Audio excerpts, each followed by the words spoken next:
David, for sharing your story with us. I think it's incredibly important to know the moments of resilience we have during these moments of repression. I think it offers a sentiment of hope for everyone living under these circumstances and all of us watching from overseas.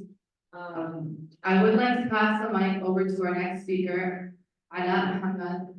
Born and raised in Cleveland to Palestinian parents, Alaa has always been an active member of the community and rallied for Palestine. Through his father's business, Holy Land International Imports, he and his family have continuously offered the Cleveland community a helping hand.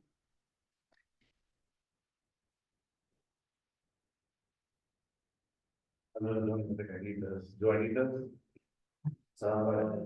Alrighty. Well, my think is more about like personal feeling, but here we go. Guilt, one of the strongest feelings and heaviest burden a person can carry. I think that's why it's an ethnic mother's #1 tool to get things done. As Palestinians outside of Palestine, I feel there's a guilt we've carried our whole lives, that our whole lives for the struggles of our people back home. Because even though we're not there, our connection is so strong. We are taught at a young age the pride of our country, its people, tradition, culture, and the land. Alaa Muhammad Hassan Rashid Muhammad. Straight from birth, we're given the names of our fathers, grandfathers, great-grandfathers, and the legacies we have to live up to. Your great-grandfather was a kind and generous man that did so much for his people. Your grandfather was known for his strength and leadership and helped build the house that you visit when you come back home.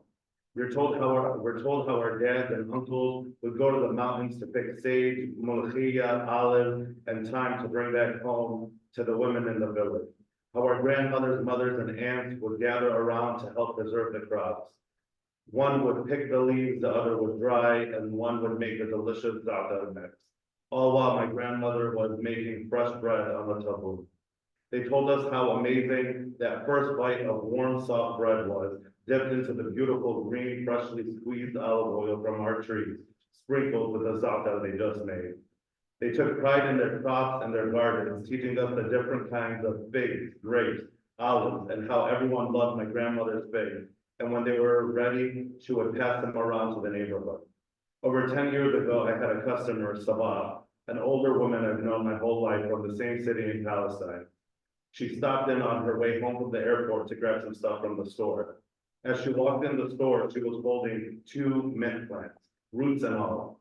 She said her grandmother's mint was the best mint, she needed to bring some here.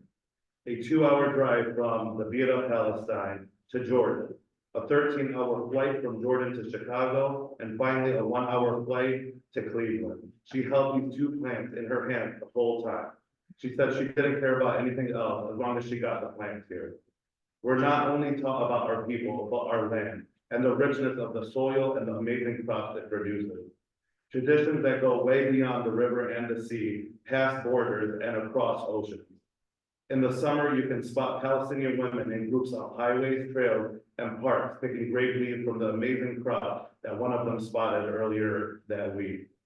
Our middle school football coach had a drill that he made his players do, where they would run to the fence and grab a leaf because they used to see my grandma. His heart was in the right place, but she wasn't so thrilled because there were specific leaves that she preferred. Traditions and stories like those go beyond the people and straight to the roots. Our connection isn't just to the people, but to the land and what it produces. We constantly hear people in the media saying, if they care about their families, why don't they just leave? As if pride in one's belongings is a negative thing. Our homes built by our own hands, crops nurtured through generations. It's not just a house or material things they're leaving behind. It's decades of hard work, dedication, and commitment they're being asked to leave. Understanding how deep our roots are to the land will help understand our struggle. The immense feeling of guilt over the past 100 days for being privileged to live a normal life is like nothing I felt before. To eat when I'm hungry, to sleep in silence, to shower, to relax on my day off, puts a weight so heavy on my conscience and heart. It's gotten to the point of feeling guilty for even having feelings. The last 100 days, the people of Gaza haven't even had the opportunity to think. The only thing on their minds is survival or martyrdom. The guilt of not being able to do anything for them eats away at me every day. You hear people say it's not the time for this, yet if a few hours go by without mentioning Palestine, I feel like I've betrayed them. I watch videos of suffering Palestinians when I wake, and the last thing I do before I sleep. I spent many moments catching myself throughout the day, tearing up thinking about my people. I have anxious moments when we're being shadow banned or not trending and freak out thinking that that's it. We're done talking about the Palestinians. Though these moments have been some of the darkest times, there is still a slight bittersweet feeling. The moments we come together in protest rallies and events like these that have brought a slight ease to my soul. To be in a crowd of like-minded people, feeling what you're feeling, fighting for what you're feeling, fighting for, is, for the lack of a better word, a beautiful feeling. Because the ignorance we face every day by people who oppose us or just don't even know what's going on till now is extremely exhausting. These connections now are more important than ever. You can feel it when you finally find another ally and discuss your struggle of the day, and they're the only person that seems to understand you. May the Palestinians not have to struggle forever, but may the connections we've made during this time last a lifetime. Thank you.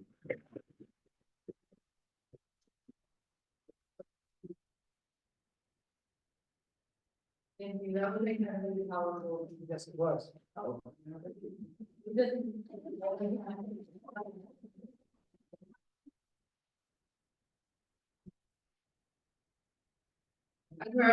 we approach our last two speakers, Yanya Leach was brought forward to share a powerful poem for citation. Yanya Leach is a Hungarian historian